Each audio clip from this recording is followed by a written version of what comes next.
such a delight to have Dr. Jaffe with us tonight. Dr. Jaffe is a medical physician, past president of the University of Spiritual Healing and Sufism, and a faculty member. He is the founder of the Shadoulier Sufi Center, University of Spiritual Healing and Sufism.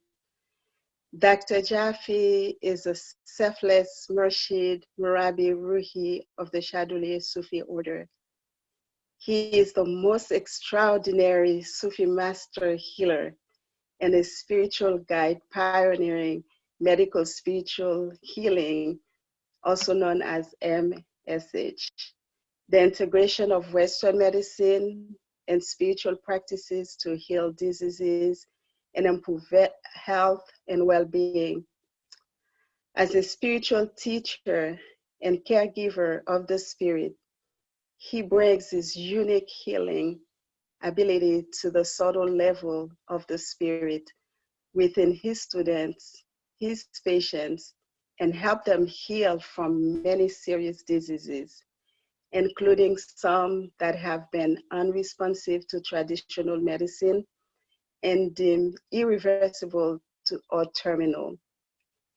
Dr. Jaffe founded the Institute of Medical Spiritual Healing, IMSH, offering courses and training to help teach these methods for professionals, practitioners seeking a healer certification in medical spiritual healing, and to students interested in personal transformation and healing through Sufi spiritual walking.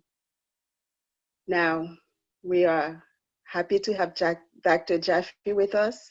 At the end of the call, we'll tell you a little bit more about how you can reach Dr. Jaffe or contact him, and we'll also share his website with you.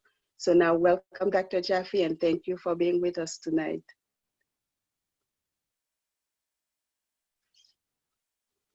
We're not hearing you. I think you are on mute.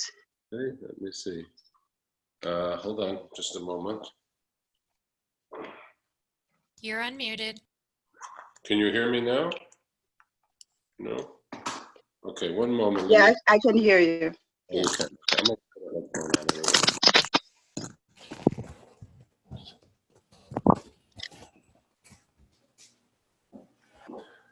Okay, how about now? Am I coming through? Yes. Okay, all right. Thank you again for that very nice introduction. And it's my delight to be here. And welcome to everyone who's on the call. And I wish you the highest success in your lives, that God opens the door for truth and the reality of being for each person, and that he shares his love and his truth with everybody who's here. May everyone reach to the knowledge of God. Amen. So tonight, everyone, we're going to be doing something called Man Ant. Man Ant is Arabic. It means who are you? It's a Sufi teaching, a beautiful Sufi teaching, and it explains why we're here, what we're doing, where we're going, who we are, and what we're trying to reach in our life. And in this way, it really helps you to open and know the deep heart of who you are. So please join me as we go through this. This is in the book Music of the Soul. If you don't have the book, I'm showing you the picture of it here on your screen. And I'm on page 110, and I'm going to read this to you, and then I'm going to be kind of going over line by line, paragraph by paragraph, into what it all means and what's happening with it. So I hope you find that it's helpful and enjoyable for you. All right, so let's begin. Sidi, who wrote this book, Sidi Muhammad al-Jamal, for the new people, he was the sheikh of this Shadoulier order and the guide who recently died a few years ago, and left a few of us to carry on. Actually, really, in a way, his spirit was spread to everybody, I think. I think everybody who has been part of this way is now carrying part of his spirit inside of them. And so we're all sort of, I don't know, somehow embodying his teachings as a group. So let's see what we can learn from him. He says, Bismillah ar-Rahman ar-Rahim. in the name of Allah, the merciful and the compassionate. He says, if you know why God made you in this world, then you begin to know everything. When you know why God made you and why he put you in this place, then you will know the secret of yourself. He has made everyone to carry the message of truth to all human beings. He wants everyone to know why he, Allah, has made them. Not to eat, not to sleep, but only to know him. When you have this knowledge, then you can go and give it to anyone who wants to become complete. But you cannot know if you do not walk in the way, God's special way. Okay, let's talk about that. We're going to start with that paragraph. So you see, in the Sufi way, the Sufi tradition, we have to know why we're here. And really, it's not just in the Sufi tradition, it's really all human beings. If you don't know why you're here, why God made you, what you're going to do is you're going to eat and you're going to sleep and you're going to make money and you're going to live in this world. And so what happens for many people is they're really living. They're really living in this world. Ali, go ahead and mute yourself. We can hear you coming a little bit. Sorry. That's okay. So the first thing is we have to know why we're in this world. Okay. Now, you see, a lot of people, they learn why they're in the world and they take it from a teacher, or they take it from an imam, or they take it from a rabbi, or they take it from a minister, and they say, this is who I am because this is what I'm told. See? But really, in the deepest way, who you are has to be discovered. You have to discover it not from somebody else, but from your own direct knowledge of God inside of yourself. You have to know directly why you're here. Now, if you listen deeply to what I'm reading tonight, this place that knows who you are will be unveiled inside of you. In other words, these readings are not just readings, they're actually unveilings, and it will unveil who you are, but you have to really listen deeply. You have to listen from your spirit. Okay? So he says, if you know why God made you in this world, then you begin to know everything. Because what does he mean you begin to know everything? It means that if you understand the root reason we're here, every single thing makes sense. But if you don't understand the root reason we're here, then everything seems chaotic and discordant. It doesn't have meaning and doesn't have direction. So you can live directionlessness. In other words, let's imagine we're a boat and we're traveling on the ocean. Let's say we're in Florida, Miami, and we want to go to, I don't know, South America, let's say. If you know that God's order is for you to go to South America, then everything's clear where you have to go, what you have to do, why you're doing it. But if you don't know where you're going or why you're going, then you're not sure what you're doing on the boat. You don't know where you're going. You don't know the reason you're going.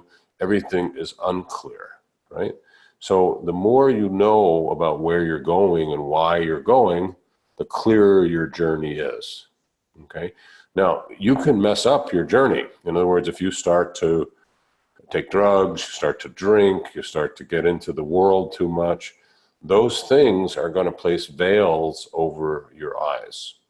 You can also get yourself into teachings that may take you astray from the direct order of God. So rather than getting it directly, you go sideways. You pick it up from this way or that way.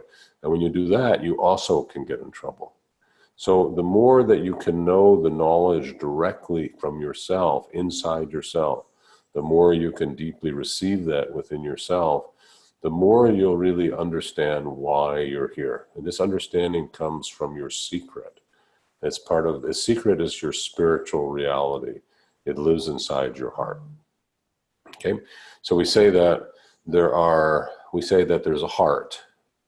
And we say that inside that heart, there is a soul. And inside the soul, there is a secret.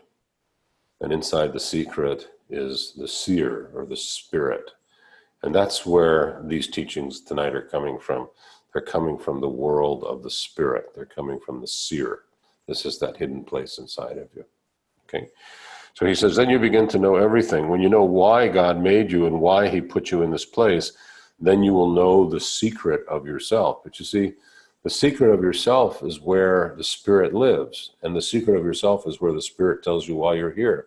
So it's very fascinating, isn't it, that the secret becomes sort of the focal point. It becomes the direct focal point of where you're going. You understand? In other words, if you don't have the contact to your secret, if you haven't opened that reality in yourself, you don't really know why you're here. You don't know what you're doing. You don't know where you're going. So this connection into the secret becomes a very important part of our beings. Now, you can reach your secret anytime. You can't live there. You cannot live there, but until you earn it. In other words, you have to earn your secret. You have to be able to walk into the secret. You have to establish a secret. You don't get it for free, but you can connect to it. You can touch it. You can open it. You can feel it. You can receive information from it for a little bit, but you won't be able to hold it until you build the house in your heart that will allow the secret to open, which means that you've purified your soul. You have to purify your deep soul that you can reach it. And the second thing you'll have to do is your actions have to be impeccable. You have to be very careful not to steal, not to do the things that God does not want you to do. And of course, the most important thing is our speech. You have to be learning to be very careful with how you speak, because God listens closely and the angels listen very closely to our speech. And they want our speech to be pure and to be good.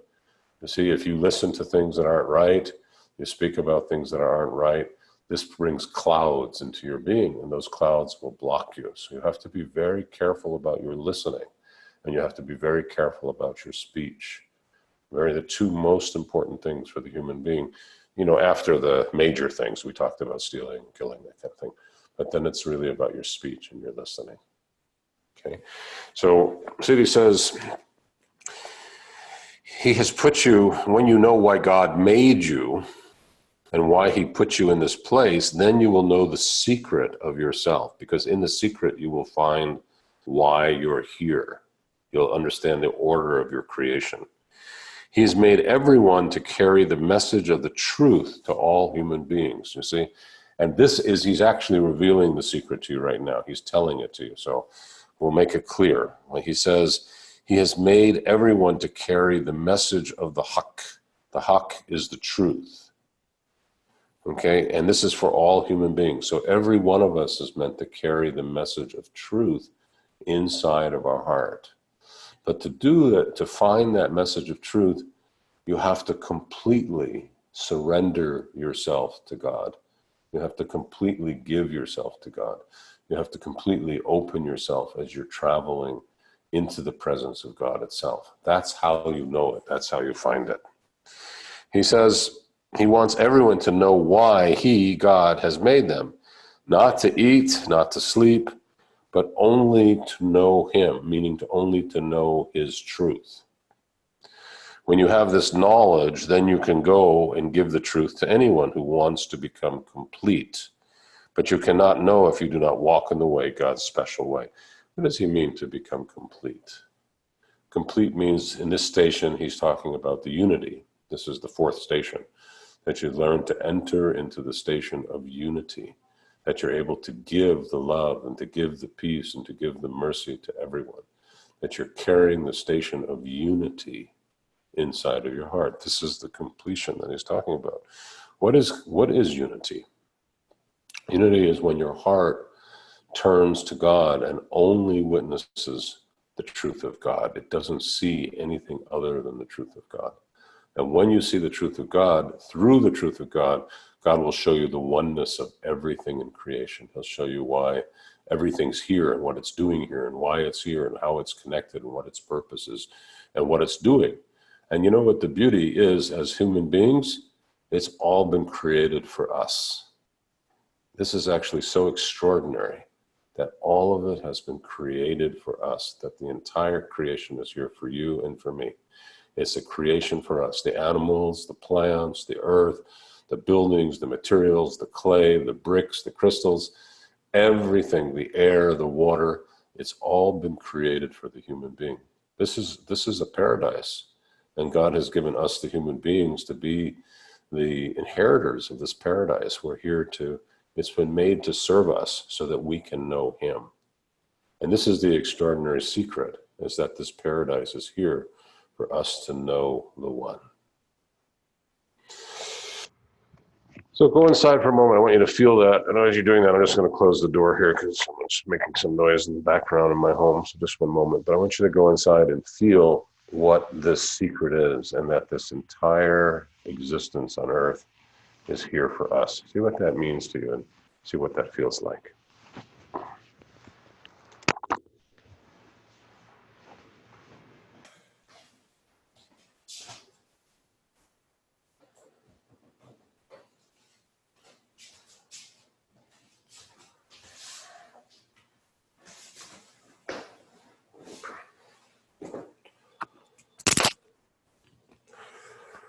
So when you start to realize this, you understand that the entire paradise has been given for us to enjoy, this earthly paradise. But it's here for one reason, to serve us in knowing the truth. So if we're here and we use it without knowing the truth, then what happens is we find that in a way we're wasting our time here and we get lost in the paradise. It's like we get lost in it and we forget everything. So this is very important for us as we go forward, to be able to really carry that deep knowledge of this reality in ourselves. I know for me every day I'm thankful. It's like I'm in awe that God created this paradise and that that we're living in it and that we're having the possibility of exploring it, and that there's so much to learn and to do here. It's really, I cannot say how special and lucky I think we are, how I feel we are. All right, so let's continue. He goes on to say, when you have this knowledge, then you go and give it to anyone who wants to become complete, the truth. In other words, if you know the truth, then you'll see the truth about anything. And you'll be able to help guide people to the truth because you are the truth. You carry that truth inside of you. You see, so when you know the truth, you give that truth and you will help them to become complete. You will help them to come to the unity. So it's very important for you to know that truth inside of you and to give that truth inside of you to others and to follow that truth in the deep way and to keep yourself impeccable. Keep yourself impeccable in your actions and keep yourself impeccable in your understandings and keep yourself impeccable in your listening and in your speech. He says, first, you must begin to know yourself because everything that matters is inside of you, not outside. First, you must begin to know yourself because everything that matters is inside of you, not outside. So he's saying, you've got to detach from the paradise of this world. What you're looking for to know God is inside of you. It doesn't live outside of you. As beautiful as it is, it's not out there. It's inside. All the secrets are inside of you, and you are the holy secrets. All the secrets are inside of you, and you are the holy secret. If you know yourself, then you can touch the secret with your hand. But this is a new hand. God has changed everything in you because He is the mercy. Why do you search outside? God put the mercy inside you. When you know the secret of the mercy and you understand its meaning, then you begin to know God. Many people feel the mercy and they want it, but they can neither take it nor give it because the mercy is not inside of them. If you want to know, then you must open your heart and remember the name of God. Listen to what He says and do not refuse any order at any time. He sends the orders not only to the prophets, but to everyone. He has sent and He has taught the order to all the prophets. Then He took the qualities from the prophets, then He put them in the guides. Because there are now no more prophets, there are only guides. God teaches the guide soul to soul. Okay, so this is a very, if you think about it, this is a very powerful teaching that He's giving to us. The first thing He's saying that you have to know that the way is inside of you. You have to let go of your attachments to the outside. See, there are places inside where you're still getting caught by the illusion of the outside. You're caught by the world. The world is pulling you in. You see, you have to let go of your attachments. Sometimes those attachments have to do with security, and sometimes it has to do with tribe, sometimes sexuality, sometimes power, sometimes money. But you have to be careful of those things. You have to detach. So if you see yourself getting caught by those things, allow yourself to detach. And as you detach, allow yourself to go deeper into what God wants you to learn. So this is a state of alignment and detaching. Now, as you begin to do this, one of the things that may happen, the part of you may say, I know. You say, I know. Now you have to be very careful when that part of you comes up. Don't say, I know. Say, I don't know. Better to say, I don't know. So in other words, be careful of claiming that you have knowledge, because all the knowledge that we have is very transitory. It can go away in a moment, and it will change. And every time you change, you'll look back at the knowledge where you say, I know, and you'll say, oh, I really didn't know. So it's better to live in a state of submission, and a state of prostration, a state of witnessing and being, and to leave any sense of I know out of it. This allows you to be in a state of freedom. It gives you a state of absolute freedom, because you're not grabbing onto everything. You're not trying to be anything. You're simply being present with what is. But the most important thing is you're present with what God is giving to you. You're present with what God is giving to you. So let go of saying, I know. But by the other token, let go of saying, I don't know, in the sense of when you say, I don't know, and you put yourself down. I'm not saying that either. What I'm saying is be in the state of beingness. You want to simply be. Be present, but not with the creation. Be present with the divine. Be present with God's light. Be present with what God brings you. Allow yourself to witness that light and what it tells you, and then take action on what Allah gives you. So you witness His light, you understand His order, and you take action on it. And that's all. And you learn your lessons from what happens.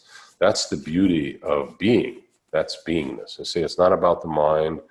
In the end of the day, it's not about making money. It's not about any of those things. It's about being present in the moment with God's light. Being present in the moment with God's light. Acting on God's light. And bringing forth what God wants you to put into action and what God wants you to learn. Now, if you do that, you'll see that your growth will speed up incredibly, and you'll move towards God very quickly. It's when you stop yourself with your own limitations, with the ideas you have, the thoughts you have, that's what slows you down. You imprison yourself with your own thoughts. You have to be careful of creating prisons around yourself. Allow yourself to be free. Allow yourself to follow God, but don't put prisons around yourself and create that in yourself. Because then in a certain way, you'll see that in the deepest way, you're just not going to find the happiness that you really want. Alhamdulillah. Okay.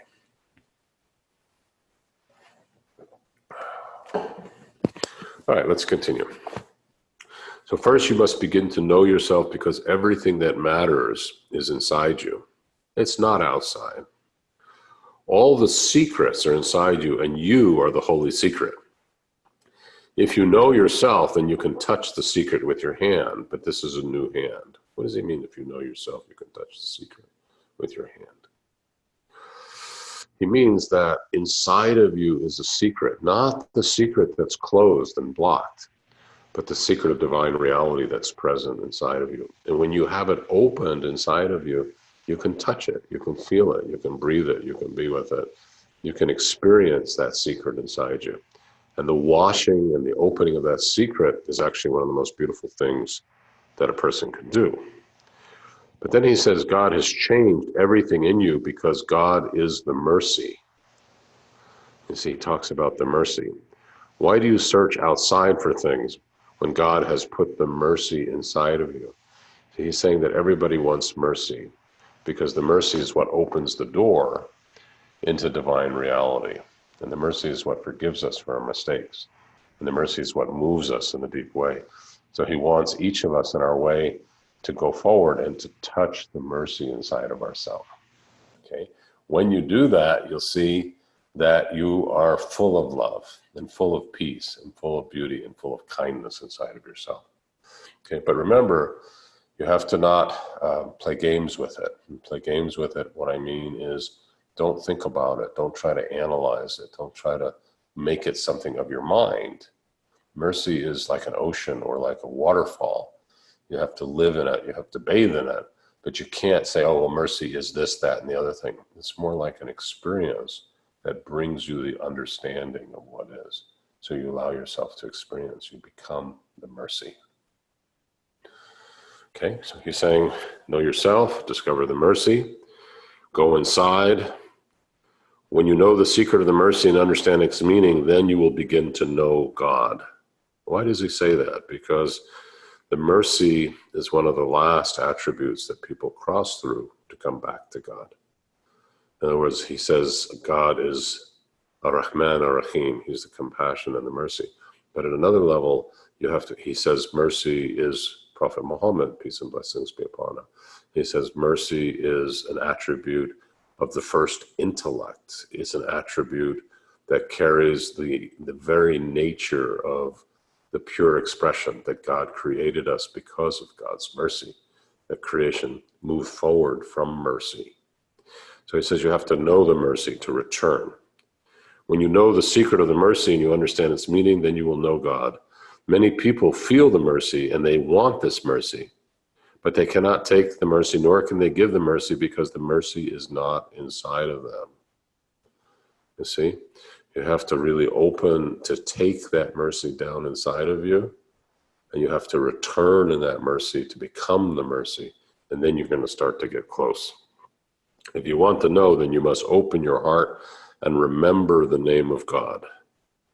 You must open your heart and remember the name of God. Listen to what he says and do not refuse any order at any time.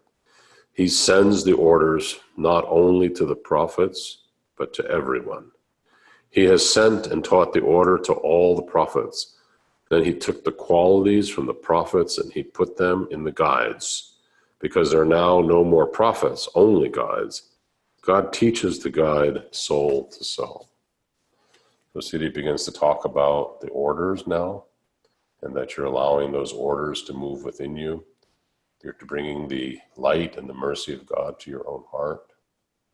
You're returning through the mercy to the oneness of God. And you're entering into the world of the secret, where you can begin to know the truth of God for the first time.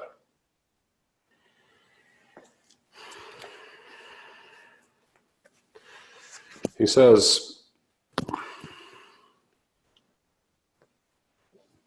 when you were born the first time, and I do not mean in this world, but in pre-eternity, God said, I made the human being from one soul, and then I put in it the numbers. He said, I put the numbers on the outside because on the inside there are no numbers. He also said, I made the sides, places, but really there are no sides or places. And I have made many people, but really there is only one, me.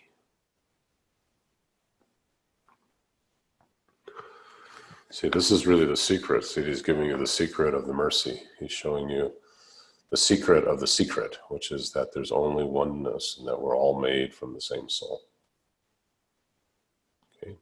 If you can take that in and understand that in your heart, then that will open your secret. In other words, if you can open your heart inside and accept that understanding deep in your heart, you can touch the secret this moment. Everybody, let's try that. Everybody close your eyes for a moment. Okay. And as you go inside yourself,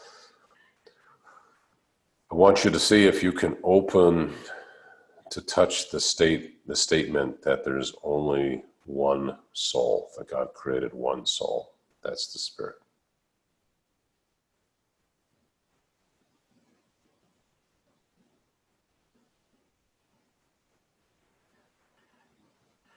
Okay, and I want you to go deep inside of your heart and your soul. and open that place where the oneness lives inside of your heart, inside of your soul.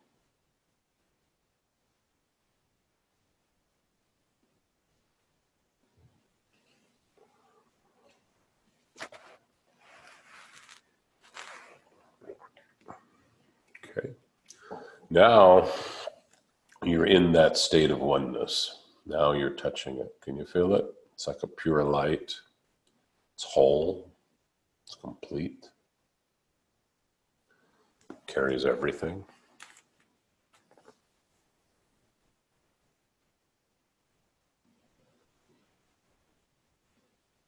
Okay. That soul, that secret that's inside of you, that oneness, your job is to establish that. In other words, your job is to carry that inside of your heart and to establish it within you.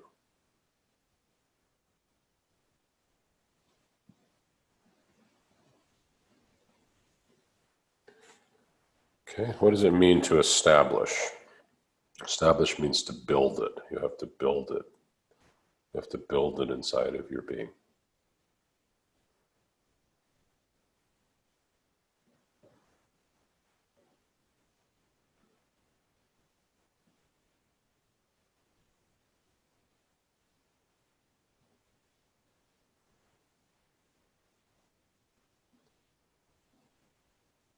Okay, so see if you say it's very subtle. You have to go very deep into your secret.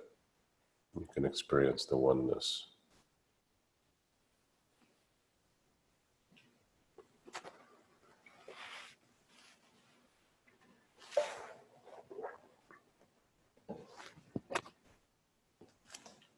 Okay, let's continue. He says, when you were born the first time, I do not mean in this world, but in pre-eternity, meaning where your soul was born, God said, I made the human being from one soul, and then I put the numbers within it. I made the human being one soul.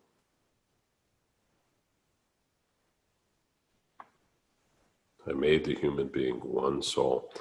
And then I put the numbers, meaning I created you and me and everybody else. But first we were created as one. And then he split us up into Jack and John and Joan and Ahmed and Robert and so forth. Those are the numbers.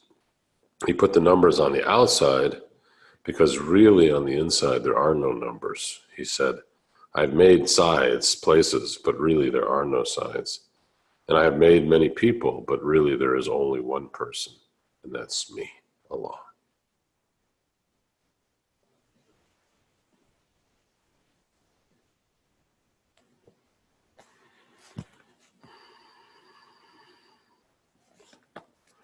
So if you let yourself really bow to that oneness inside of you, your original soul, something extraordinary could happen, which is you'll open your secret. Try it. See if you can bow to the oneness in your own heart, inside of your own soul.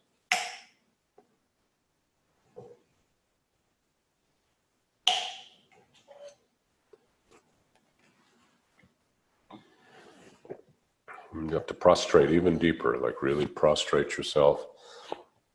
Put yourself down. It's like we say in sajda. Sajda is prostration of the salah. When you go all the way down and you make your complete bowing in the salah, that's sajda. And that's what he's talking about, making sajda of spirit.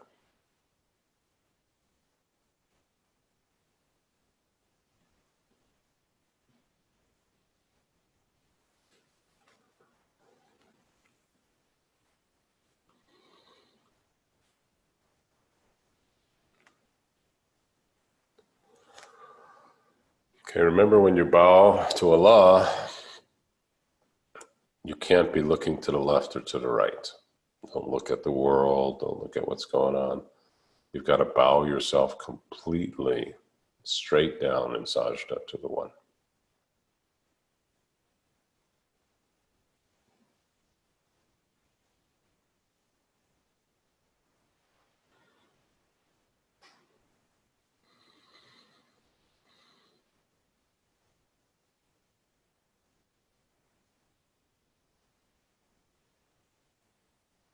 You feel that beautiful harmony coming in, the peace that comes from sajda.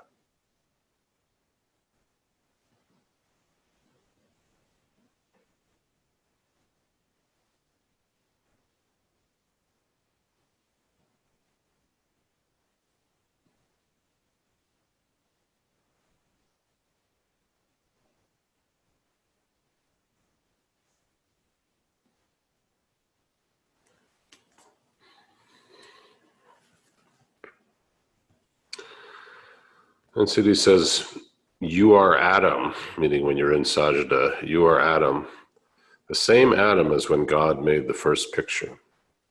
You are the beginning then, but then the picture goes away. God put all of his 99 qualities in Adam, but where is Adam? You see, there is no Adam, really, only God. Yet what he put in Adam, he also put in you, the 99 names. You see many pictures, but really, if you look deep, there is really only one picture. It's like a mirror. You look and you will see your face, but whose reflection is this? The qualities are the same. For example, Allah has put the quality of hearing in your ear, but for what? Really only to hear his voice. If you return this quality to him, you will only hear his voice. He has given the human being all of his 99 qualities, and he speaks through all of them. When God wants any of these qualities, he takes them. One of the qualities is al-hayy, the living. This is a special quality from which all the other qualities flow. When the order comes to you to die, where will you go? There is no place. He wants you to return to your origin in the first world of al-azal.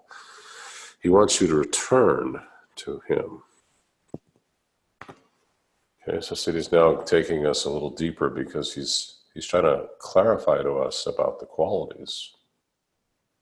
So he's showing you, he's demonstrating inside of you what it means to carry the qualities in your heart and in your soul. Okay, so let's open up very deeply and let's see if we can absorb this transmission that Siddhi just gave in this paragraph, which is the transmission of the qualities. See if you can take that inside.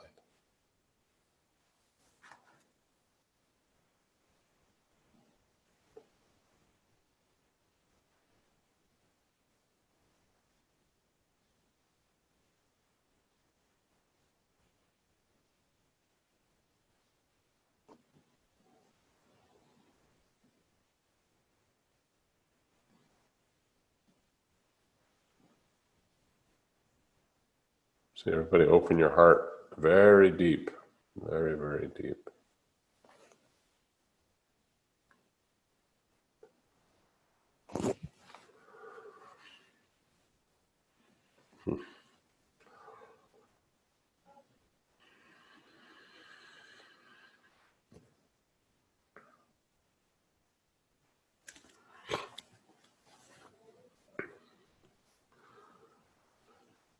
He says, when you return to al-azal, you become like the first human being, Adam. And if you look deep inside of Adam, really all you'll see is Allah. You'll see only the picture of Allah, the light of Allah inside. He says it's like a mirror. You will look and you see your face. In the mirror, you look and what do you see? You see your reflection. But the reflection, what is the reflection really? You see, in a way, we are the reflection of God. What we really see in ourselves is a mirror, and we're mirrors of the divine reality. He says the qualities are the same. Allah has put the quality of hearing in your ear, but for what? Only to hear his voice.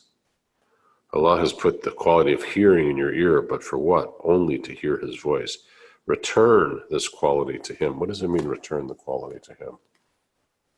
It means that the quality of as-sami, hearing, needs to be God's hearing. When you return the quality to Allah, you're no longer hearing from you, you're hearing by God. That's a very important definition. I want you to think about that again for just a moment. That when we return the quality to Allah, then the quality becomes Allah's quality.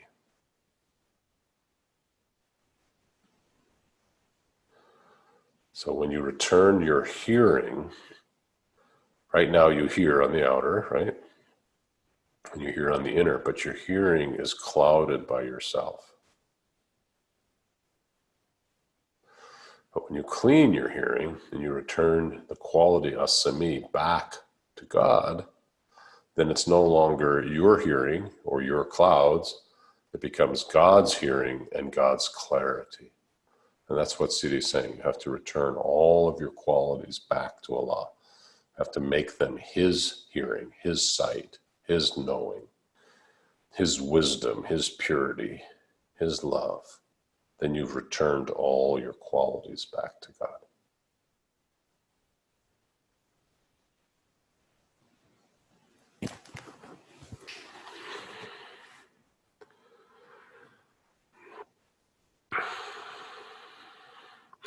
He says he has given the human being all 99 qualities, and he speaks through all of them.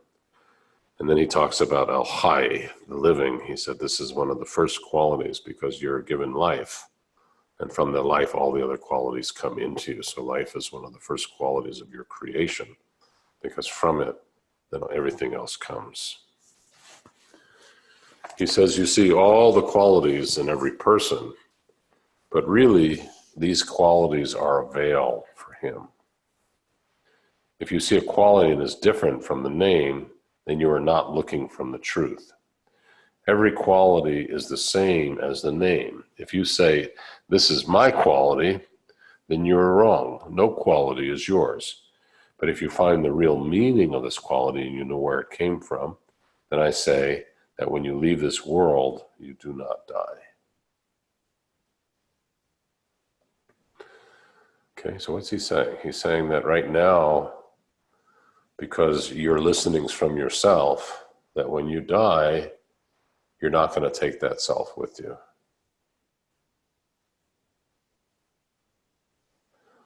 But he's saying if you had returned your quality to Allah, so that your listening was Allah's and you die, then your quality would go with you and you would live eternally. So he's saying, bring your qualities back to Allah. When you find the real meaning of the quality means that you understand what real hearing from God is. What does it mean to hear from God? How does God hear inside of you? How does God see inside of you? What's the difference between God's sight and our sight? Our sight, we see illusions. We believe them to be real. God's sight sees images, but he sees the truth in the images, the truth of a thing. One person says it's a tree, and they project themselves onto the tree. The other person sees the tree, they see the truth of the tree and why it was created, and they understand the very nature or the meaning of the tree through the sight that they see it. They see the truth of the tree. That's how God's sight works.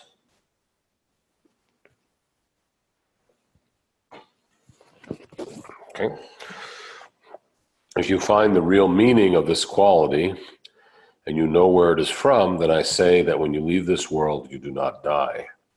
This quality remains because it is from God, and God does not go. You are the mirror of God. God wants to see himself inside of your reflection, meaning God wants to see his qualities inside of you. That is why he put these qualities in you. But you cannot keep any quality for yourself. See, if you make it your own and you don't make it from him, you have kept it for yourself. You are the holy name and the secret, but know the meaning of the secret. If you return all the qualities right now, then you will understand the secret. You are the name and you are very holy, but know the name, know who walks, and know who speaks, and know who makes everything. Okay, so he's telling you, how do you get back to God? You know, what is the walking of the soul? It's the returning of the qualities back to Allah. Okay, you have to make his sight your sight. You have to make his hearing your hearing. You have to make his love your love. You have to make his wisdom your wisdom. You You have to bring all the qualities back to him. You have to connect them back to the one. And when you connect them back to the one, all you'll see is Allah, divine essence. And you'll see the truth that comes from that divine essence. And that is the fourth station. That's the secret. It's when all the qualities are returned to the one, and all you see is the one and the truth that comes from the one.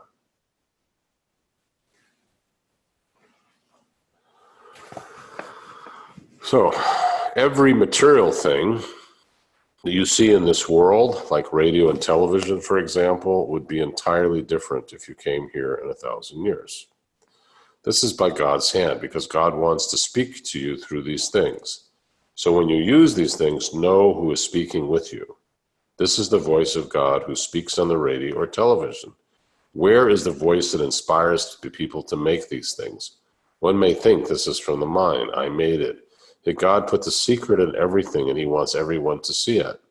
When you listen and understand what this voice is, then you know that it is the voice of God. So when you ask who made it, you know that God put the secret inside this person who made it to speak with you. God says, I am here in everything. You can hear me. See what he says? God says, I am here in everything, and you can hear me. What does he mean that God's here in everything? Well, I like to think of it as the atoms. I think that God is, his knowledge, his wisdom, his light is in the very atomic structure of everything. And so no matter what's made in this world, whether it's a human being or a dog or a cat or anything, God is there in the atomic structures. Now, you might make something disgusting, let's say a toilet, and you can say, does God live in a toilet? And the answer would be no, God does not live in the toilet. God is pure and impeccable. But at the same time, if you look deep in that toilet, you would say that it was God's knowledge and God's light that brought forth the creation of that toilet, that God's light brought it into meaning. We have to understand that God is in the meanings of things. That's where God lives. God lives in the meanings of why something exists. And God lives in the creation of things in the sense that he forms things and he makes those things into being. So he's saying that you have to find your creation, return your qualities, and bring yourself back. And he says, if you learn this, then even if you watch television, for example, you see, it seems like it's just an accident. I just turned the TV on, I'm watching Hawaii Five-0, or I'm watching some show, The Simpsons, people watching them on TV. Seems like just an accident, right? But if you look really deep, you'll see that it was God that encouraged you to turn on the TV.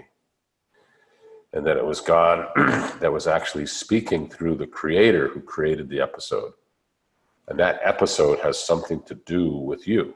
You see, it has something to do with you.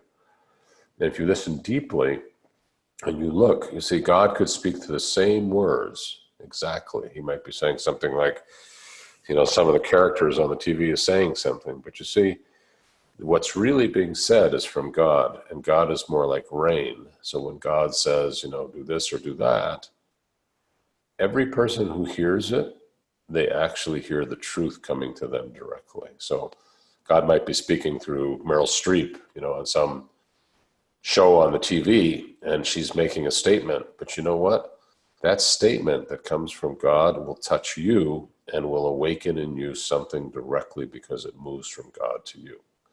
That same statement will move through her to somebody else, and it will awaken in that person something that they need to hear. So the same statement, the same light, it seems to be no different, and yet God is speaking to each person through that person, if you listen to how God speaks. So you have to reach that deep inner reality, and you have to understand, what is God saying to you in each moment? When you do that, life actually becomes very interesting, because you realize that no matter what's going on around you, that God's actually speaking to you. Whatever happening, God is speaking to you. I remember one time I was driving down in Pope Valley, coming out of the Sufi Center, Northern California, and I noticed that there was a little deer that had been hit and killed.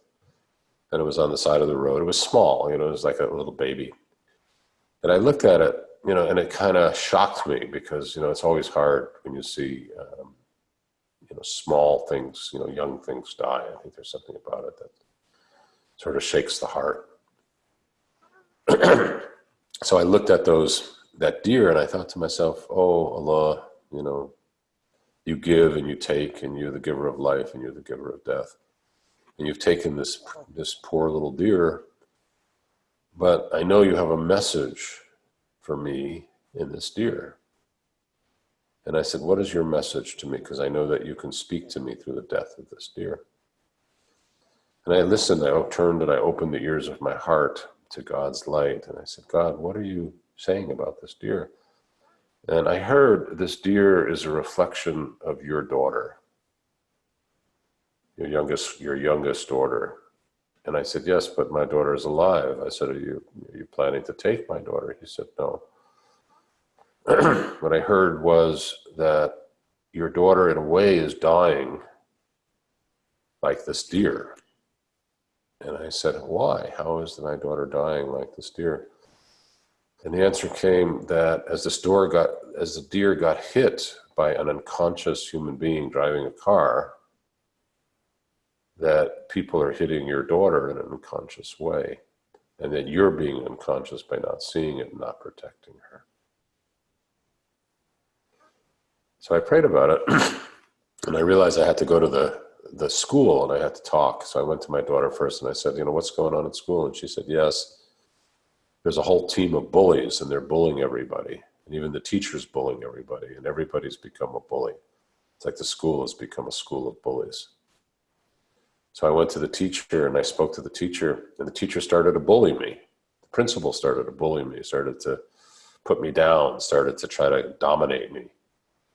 I was shocked. I couldn't believe it. That my child was right, that this bullying had come in the school.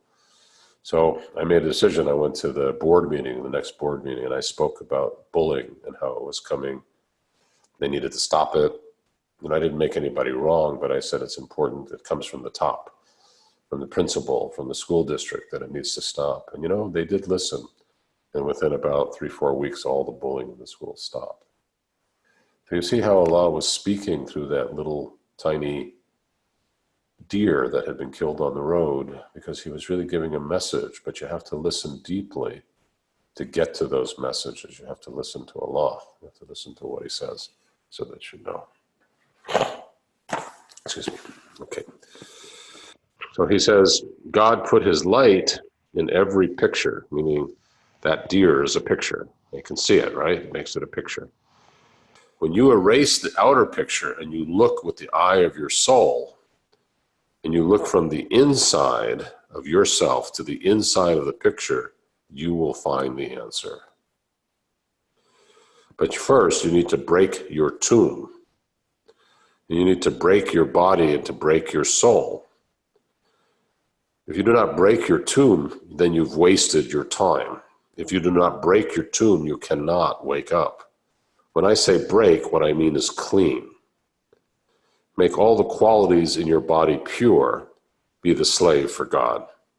Be the mercy and be courteous with everyone. He's talking about your actions. Help everyone because they are reflections of God, but they do not understand what they are. This is your chance to know who you are. You see what he's saying in this? He's saying you have to break your body, meaning you have to clean your body from its attachments to the senses, to your desires that are moving through your body. It's not that you don't have them. It's not that you don't eat, but the attachment to it's different. It's like you're eating more present with God. It's not that you don't have desires. You have desires, but your desires are modified by God. So you clean your body and its actions to be closer to what God wants. And then you clean your heart to be closer to how God feels. And you clean your soul to the attributes of God. You see, this is the deep pieces we're learning inside of ourselves. Okay? Okay, so I know you're getting tired and we're close to an hour and we still have a page and a half to go. But we'll see if we can at least finish this page for you. So he says, God put his light in every picture. meaning the deer, when you erase the picture and you look with the eye of your soul. Okay, the eye of your soul means the quality of sight that comes through your soul. Then you look from inside of yourself to the inside of the picture, and you'll find the answer. In other words, if you look from your soul inside the deer, and you look deeply, then you'll find the answer. You'll find the meanings. And you look deep enough, you'll find God. He said, but first you have to break, or your tomb, you need to break your body and you need to break your soul. If you do not break your tomb, you have wasted your time. If you do not break your tomb, you cannot wake up. When I say break, I mean you must clean your body. You must clean your soul. You make all the qualities in your body pure. You must be the slave for God. You must be the mercy and be courteous with everyone. Help everyone because they are all the reflections of God. But they do not understand what they are. This is your chance to know who you are. But God has helped you, and why not help another who needs help? All the people in this world need peace. They search now to find peace. If you want to find peace, you must first break your tomb. You must clean the actions of your body. You cannot feel quiet if you do not leave your body, because you feel trouble where you are now. God wants everyone to wake up from the sleep, meaning being caught in your body. He wants everyone to become special for him, meaning to be in prostration for him. He wants you to clean and clean and clean. He wants you to clean your body and your heart and your soul. You need to change everything and to clean everything, beginning with your body. After that, you need to clean your heart, because your heart is the ruler of your body. If the ruler, the heart, is not clean, then how can the body be clean? If a ruler sits among the people and he's not good, how do people live? Your body has a special government, and this government of your body is very holy. You must change your heart to be the house of God, and then God will not come to sit in your house if that house is not clean. You see, so he's inviting you. He's saying, first you have to clean your body, and then you have to make your heart, who's the governor of your body. Your heart controls it. What your heart wants is what you do. But if your heart's not clean, then your body's not going to be directed properly. You see, and then he says even deeper than that, he wants you to clean your heart and build the house of God inside of your heart. He means that he wants you to return all your qualities to be God's qualities. Then your heart will be, you'll build the house of God inside your heart. And when you do that, the divine essence will come and live inside of you. Divine essence will send a light down from the heavens, and that light will live inside of you. And you will be experiencing reality through that light, and you'll be experiencing reality through the attributes of God. And in that way, you become a true mirror of the divine itself. You're not God, really, because God is God. But you become a mirror because the essence is inside of you, and you understand the knowledge of God. And the attributes have been cleaned, and you carry God's compassion inside of you. So in a way, you're actually living in that state of reflection. And that's really what God wants. He says, I want you to know me. It means I want you to know my qualities. And I want you to know my essence. And I want you to become the mirror of my qualities and the mirror of my essence. And then I want you to live in this world as my qualities, carrying my essence inside of you. You see, then we're complete. Then we've come back to the highest level of the human being. You see, this is what Warith, the Warith, the inheritor, the guide. This is what the prophets really are in their deepest way. Peace and blessings be upon them. They are people who have polished every quality so that they live with the qualities of God inside of them, and they're empowered by those qualities. So when Jesus says heal, Al-Hayy moves through him and he gives life. When Muhammad says Al-Alim, knowledge comes through him and he knows everything, and so forth. And each of these prophets are carrying these attributes inside of them. And this is what we can reach as human beings. We certainly cannot reach to be prophets. We can reach to be guides, and we can reach to be the one, to be in the state of oneness of truth, and we can return all those qualities back to the beginning. So he now goes on, we'll see if we can finish this. He says, yes, he talked about your heart becoming the ruler of your body, and that your heart should become clean, and that in time your heart will become the house of God. All right, so about one page left here. Maybe we can kind of go through it a little bit more quickly, just so I complete the reading for everybody, and then we can see if there's any time left for questions and answers. So he says, how do you clean your body? From the beginning, you must believe in every order that God sent through his prophets. Do not make any differences between any of them or in any of the holy books, meaning the Torah, the Quran, the Bible, because every word has a deep meaning. But not everyone understands. God has sealed every word in the last book, the Quran, and in the last prophet. Muhammad, may the peace and blessings of Allah be upon him, is the prophet of the love. If you walk, you must listen and not refuse any order that he has given. Do not harm anyone. Send mercy to everyone. Do not steal. Do not sleep with anyone unless you are married. Be righteous. Pray to him and pray for yourself. God does not need this praying, but he wants to clean you when you pray, to clean all the unnecessary qualities. When you pray for the quality of the guide. Okay, so now he's told you how to do it. Right? You have to clean your body. And how do you do that? You listen to the orders that came down. From where? From God, through the archangels, to the holy books. What are the holy books? Quran, Torah, Bible, the real Quran, the real Torah, the real Bible. These are the holy books. And there are other ones as well. Songs of David, so forth. Okay, so these holy books carry meanings, and he's saying, don't make any differences. In this world of unity, there's really only one. So he's saying, stop making differences. That if you listen closely, you'll see that the teachings that Muhammad gave, that Isa gave, Jesus, that Moses or Musa gave, are all the same basic teachings. Peace and blessings be upon them all. So he says, you must walk and you must listen. You must not refuse any order that he has given. And he says you also must not harm anyone. And that doesn't mean only physically harm. It means emotionally harm them. Okay, and then he says you must follow all the orders, and you must pray, and you must pray, and you must pray. And the more that you pray, the more you'll come closer to God. He says, how do you pray? Who is speaking with your tongue when you pray? God speaks with your tongue. This is the secret. When you begin to walk in the way, you need to remember the name all the time. When you are awake and when you are asleep, only your body sleeps. But the qualities within you do not sleep. For example, when you dream, you may see many things and you feel many things, some good and some bad. But another person sleeping beside you does not feel the same thing you do.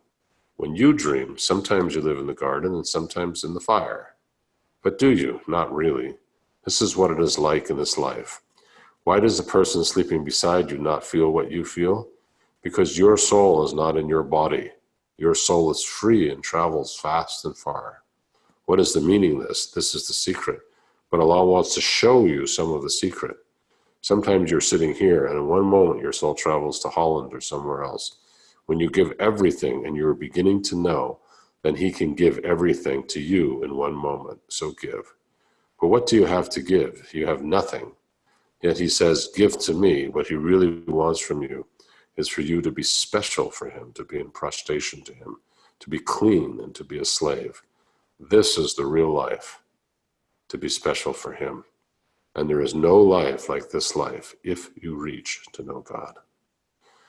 Then Siddhi goes on to say, this is my life, and I want all of the family and anyone who lives in this world to be feeling what I feel. This is your message. Everyone needs to live in the peace, to live in the mercy, and to live in the garden. Everyone. God made all the people to live in the garden, but for those who refuse what he wants, what can he make for those people? Really, nothing. If you refuse, how can you take the love? But he helps everyone because he is the mercy and he is the love. If you do not love, you cannot have what you want because everything is in the love. Love everything. When you love everything, you love God. Then you know the real meaning of the love. If a person who lives outside loves a woman, he loves like everyone would love. But when he reaches and he understands the deep love, and he is complete, living only for his beloved God, then he truly loves. Then he knows the deep love, and this love is different from the love of those on the outside. This is the true love. He says, be loved, and be loved, and be beloved. This is a special message and a holy one. Who are you, man? And Amen. Amen. Amen. Okay, so that completes the reading. Beautiful reading by CD, Music of the Soul, page 110, 111, 112. And, tells us who we are and why we were created and what we're here to reach to come back home. Okay, so we've got about 20 minutes left, everybody. Just open up for Q&A, more about the readings if possible, not so much about personal processes, but, anything you might want to say, share, or question about these readings, what you might have going on inside of you. If you want, you can raise your hand. Is that how? Yeah, you can raise your hand. And we'll see it. And then, Alima, if you want, you can open them for us, and, as they come up, if you're open to doing that. So I think Zule has. It looks like Alyssa Scriphilis has raised her hand. You can maybe open her. I don't see your hand up here, so if you want to, if you go to the bottom, let's see here. You raise your hand. I'm not even sure myself, actually. Alisa Kerhulas, she has a question. Alima, do you want to come in here and help us and tell the people how to raise their hands if they want to jump in here? Ibrahim, can you hear me? Yes. And maybe Bianca, if you'd like to jump on, because I know you know. I sure don't. Do you hear me, Ibrahim? Assalamu Here we alaikum, go. Ibrahim. Can you hear us? Bottom right, if you click on participants on your screen, and then you go on the bottom right, on the right side of the screen, and it says raise hand or mute me. And if you click on the raise hand, it will raise a hand on the screen and we can see you. So Assalamu alaikum, Ibrahim. You should be unmuted. Ibrahim, can you hear me? Ibrahim? All right. Anybody else hears me? Ibrahim, are you muted? No, I'm not muted.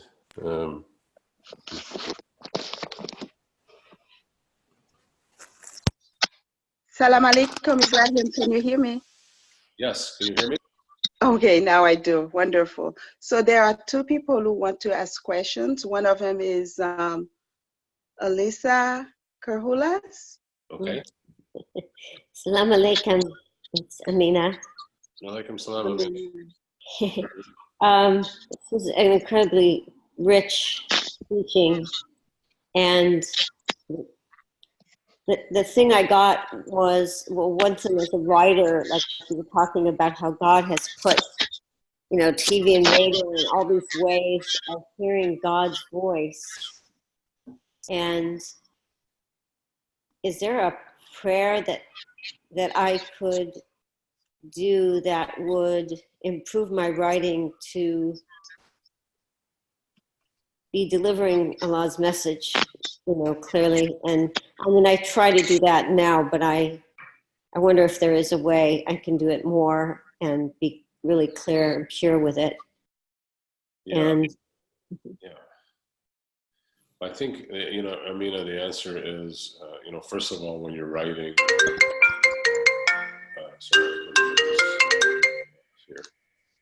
the first thing is to be in your heart, and so when you're writing, to make sure you're not writing just from the mind or the imagination, but your heart is present.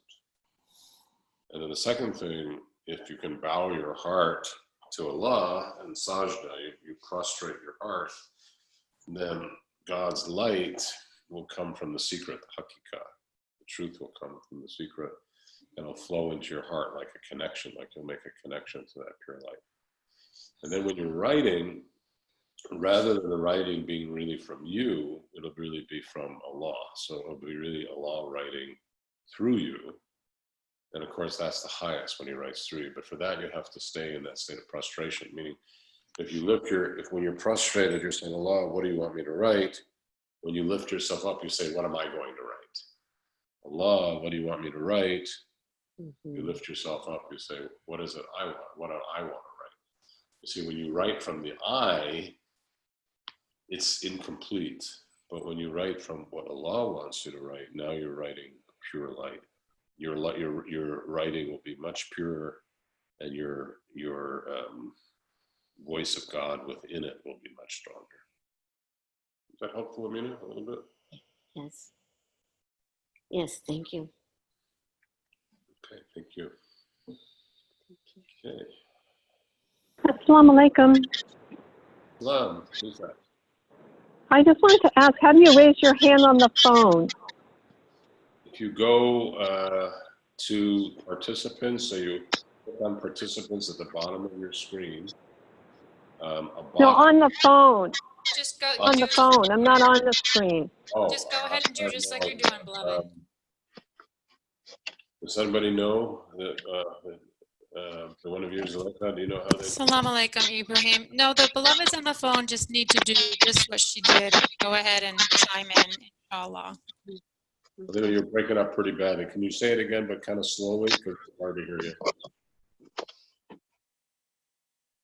Yes. So people on the phone. I'm sorry, there's so much static. That she can do what? Just unmute and speak, just like she did. Okay. All right. So she said you can just unmute and speak, and that's all. If you're on the phone, you just unmute yourself and just speak from your phone. Okay, so can I ask a question? Of course. I just wanted to know if you could share a little bit more about what it means to return the qualities to Allah.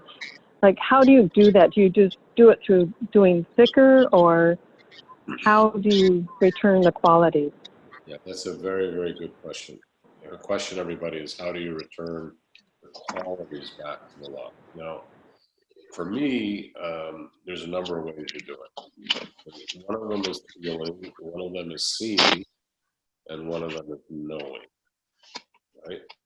And so everybody, if you can mute yourself, and if you can mute yourself when you're not talking as well, it'll keep the feedback down, the person that's talking. So the first thing is the quality. Again, remember, you have to find the quality in yourself, right? So for example, mercy, right? If you find mercy, what is mercy? Mercy is sort of like being gentle and forgiving with creation.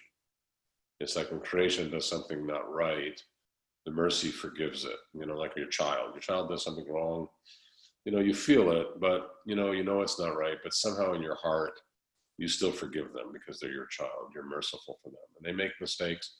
You might not be so forgiving to somebody else, but with your child, you have special mercy because they're your child. Allah puts some mercy inside of you. But you see, when you're forgiving them, you're not really forgiving them from Allah. What you're really doing is you're being merciful. You're saying, oh, okay, you know, you did something wrong. I forgive you. I'm merciful. You know, I'll give you a chance again. What you're really doing is giving your mercy from yourself. So we say that the attribute of mercy is coming from your humanity. But you see, if you made sajda and you really prostrated and you brought the quality into the presence of Allah itself, it would now become Allah ar-Rahim, Allah, God's mercy. Now when you look to your child, you would say, God, how is it that you would give mercy to my child? And how do you do that? You do it through dhikr of the name. You would say, Ya Allah, Ya Rahim, Ya Rahim, Ya Allah, Ya Rahim. You would make tawbah, astaghfirullah al-azim, and you clear things. And you keep, as you do that, the mercy would become brighter and brighter and brighter inside of you. Now you would say, Allah, how do you give mercy to my child? You see? And in that moment, you might actually see that there is absolutely no problem at all. Like you were giving mercy because you were feeling hurt. But actually, God might show you that there is almost no mercy needed because what the child did wasn't wrong. You misunderstood it. You see, so Allah would show you a different way of being merciful.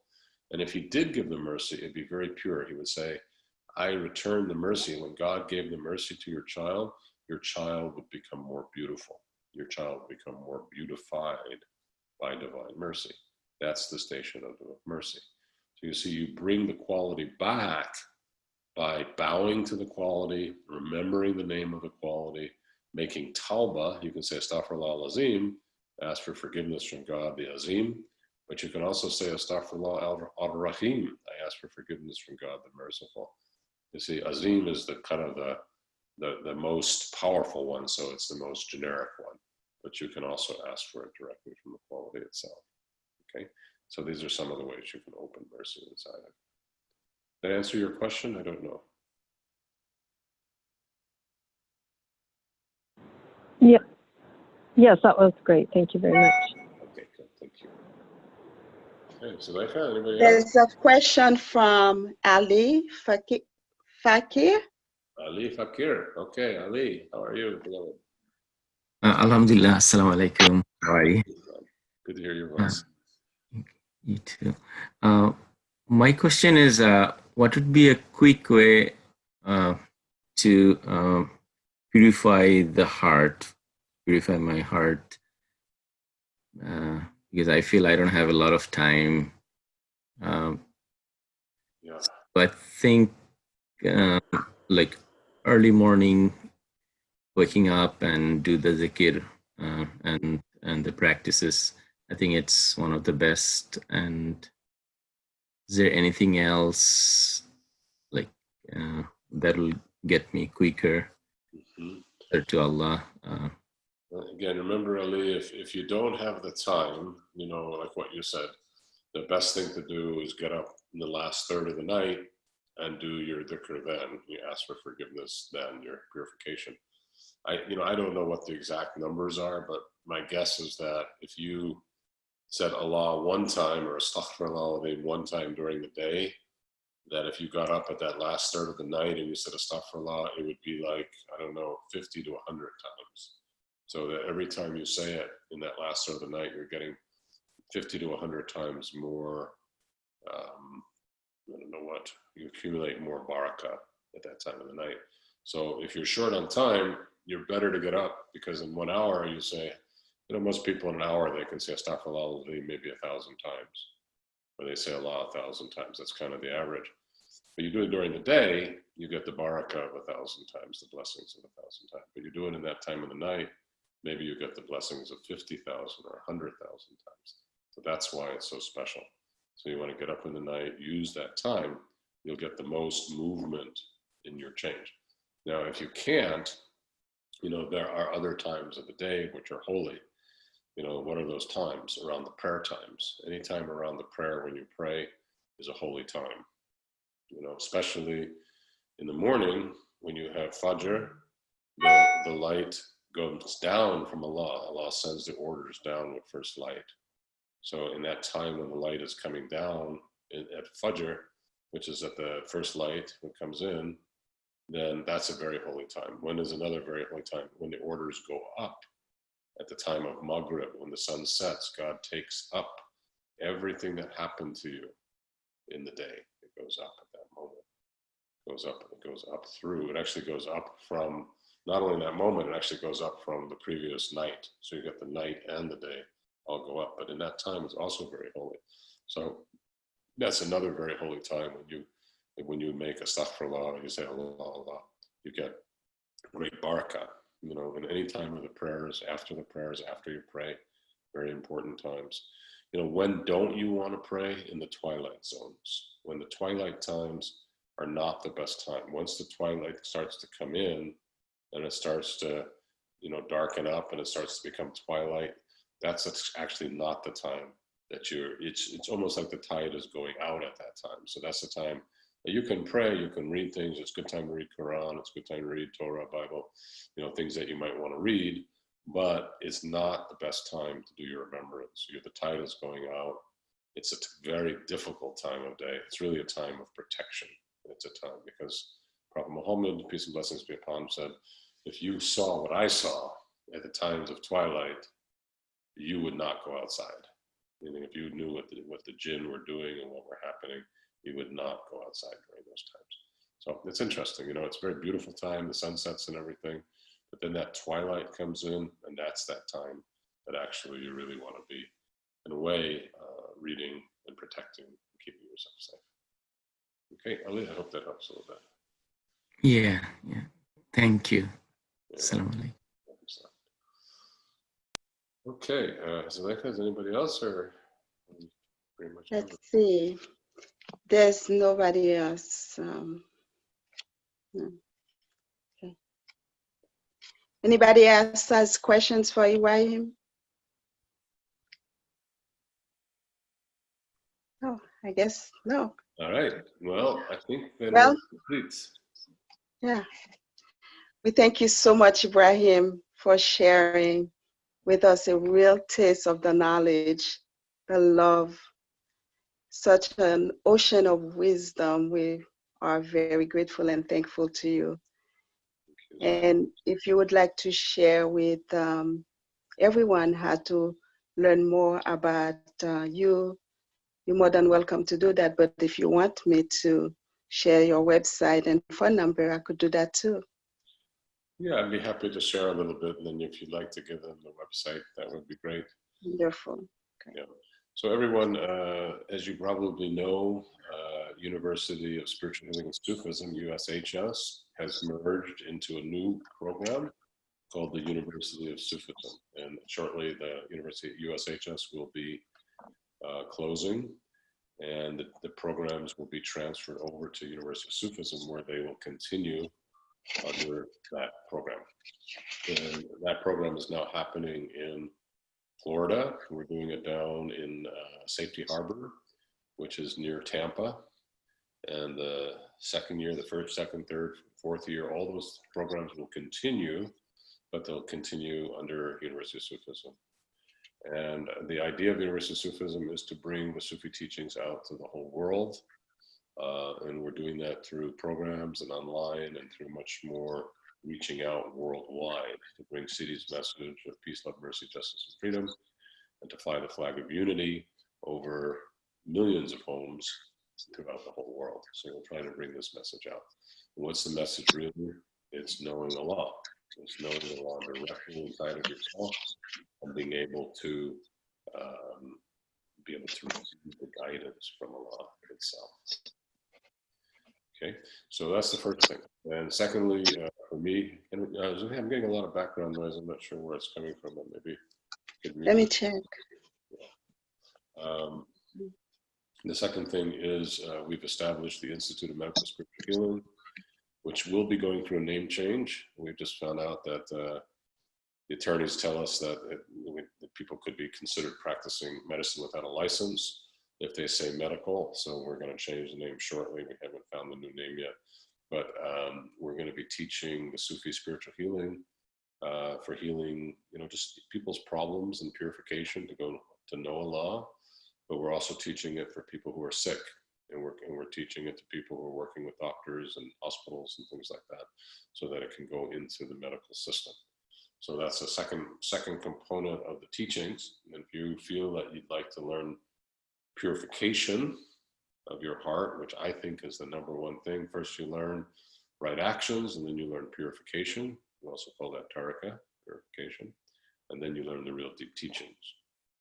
So we'll be teaching purification in the Institute programs, first year 1 and 2, and then we'll go on and teach the deeper Sufi teachings so that people can reach to the highest levels of this station of the secret, so people can know the secret. So that's available. If you want, you can go to my website. If you want, Zuleika, you can share that now. And yes. Can you hear me? Yeah. Okay.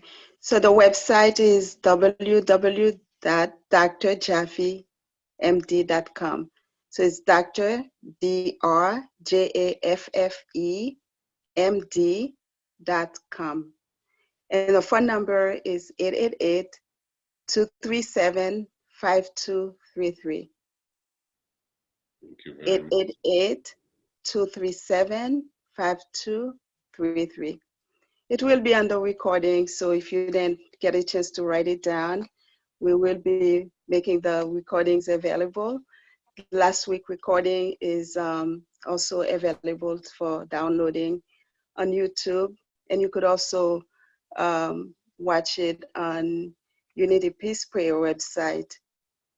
The last week recording was by Camila Shenman, the True Murid, and this week the recording for today will be available very soon, so you can download that. Is there any more questions or announcements?